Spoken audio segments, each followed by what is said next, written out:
Hello everyone, and welcome back to Apricot's Arsenal. Today we'll be taking a look at the Xoris.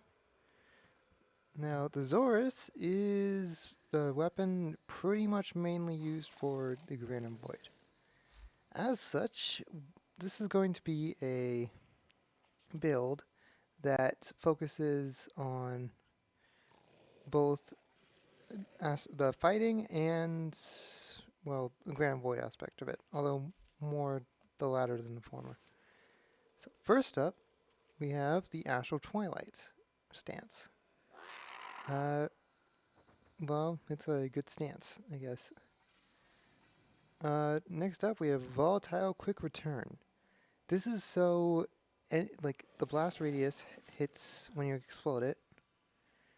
Yeah, well, it hits better. Because, well, you're going to need a large explosion if you're going to want to get those specters. Next up, we have Fever Strike. Well, because Toxin is... I'm not really sure if it's a good or bad for it, but it's alright. Plus it's primed, so why not? Then we have True Steel for that plus 120% critical chance. Organ Shatter for that plus 90% critical damage. Prime Pressure Point for that melee damage. Some of these aren't fully leveled, but it's still fine.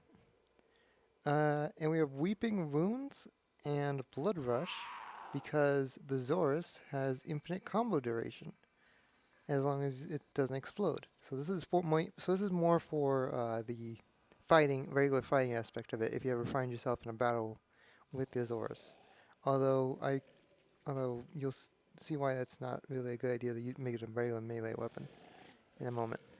And finally, we have Condition Overload. So, while it's been drastically nerfed with melee damage, only 80% instead of plus 120%.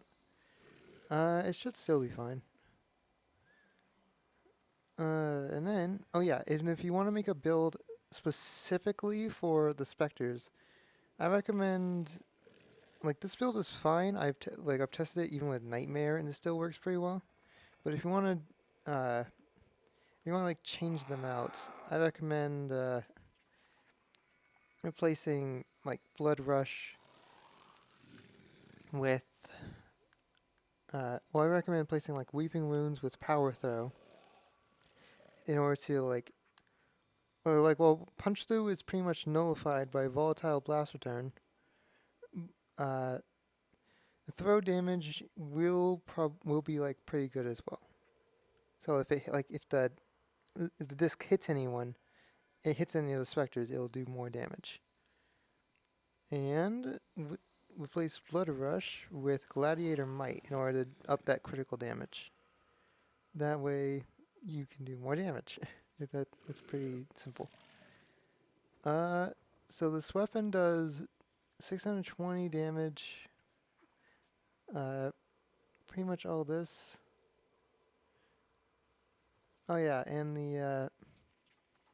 it initially does like lightning damage for like bouncing and heavy attacks. But it does corrosive like this, so not a bad setup. Now, it's not really a good melee weapon for regular combat. Here's how it does in regular combat.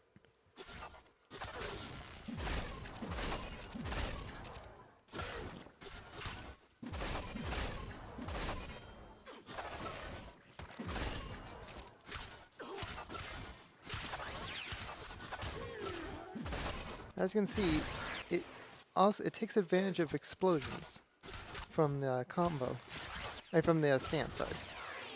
Well, combo in the stance. So, it does even more damage like that.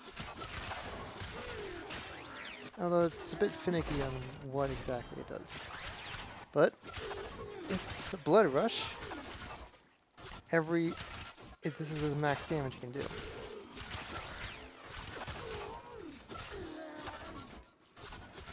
So, with this build, you can do some decent damage, but not as much as I'd like.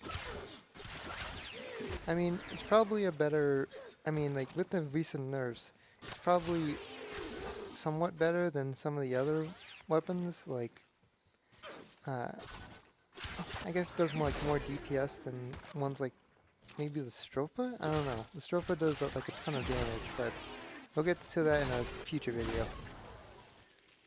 Anyway, that's pretty much how it performs. Now, let's see how it performs in the main... Wait, let's see how it performs in, like, the main reason for this weapon. Which is the Granum Void. And you might be wondering, why didn't I just start us in the Granum Void? Well, I also wanted to show you how it does against this, I guess. Low-level enemies will... be pretty ragged.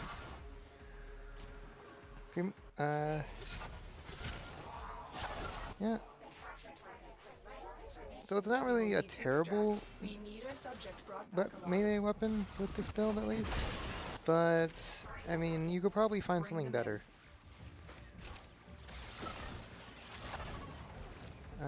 Especially with, like, the recent nerfs. Although I don't think the recent nerfs have impacted this too much. Okay, let's... Oh yeah, and because the glaive, it can be used in your offhand when holding when you're holding your secondary.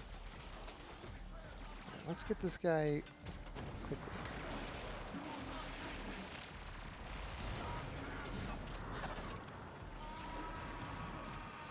And now that that's done, mission complete. Time to find a Granum Void point.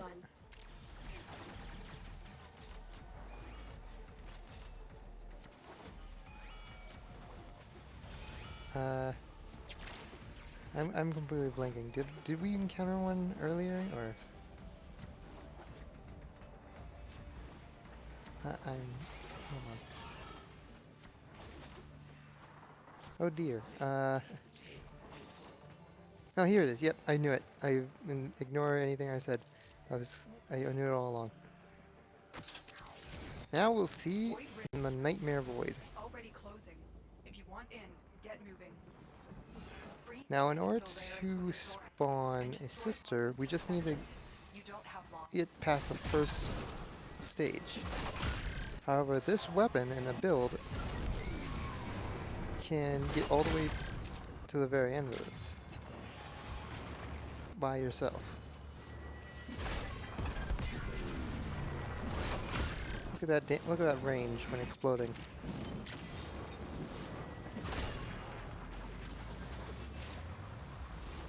Now, come and get me. Well, the reason what we want to do is like lure them all over here, explode it, hit the Solaris, and then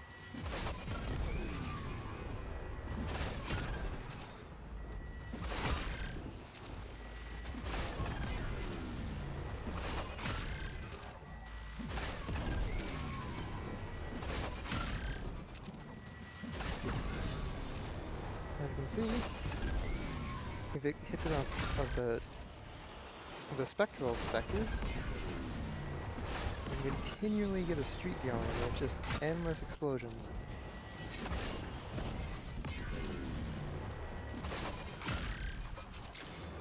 Yeah, this thing can like clean up. Check that out.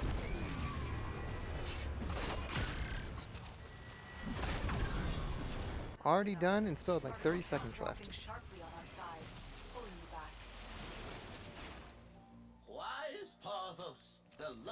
Now let's finish this mission. Yep. And by doing the Granum Void as a nightmare, we can, well, by clearing the first stage like I mentioned before, we can spawn a sister. We go far now. Now, something to note, do not use a golden hand near the exit. It's best if you go back all that way to find a golden hand rather than like keep going forward, because the closer you use a golden hand to the exit, the more likely it is that she won't spawn, because there isn't going to be enough like distance. Oh, yes, that's what I wanted. How lucky. My sisters, we have a neonate. Induct her at once. Now, the Archoplasmor, I know this isn't like a sister video, but the Archoplasmor sisters are incredibly powerful. So if you can't handle getting one shot, no matter what character you use, unless you have like some form of invincibility, you should really like reconsider getting one. Some good warframes for this would be Revenant, Wukong, basically ones with that can handle getting shot with a one-shot gun. Anyway, that's how this glaive performs. Tune in next time for another weapon. Make sure to leave any recommendations in the comments if you'd like to see them. And that's all for this video. And this is Apricot Luma signing.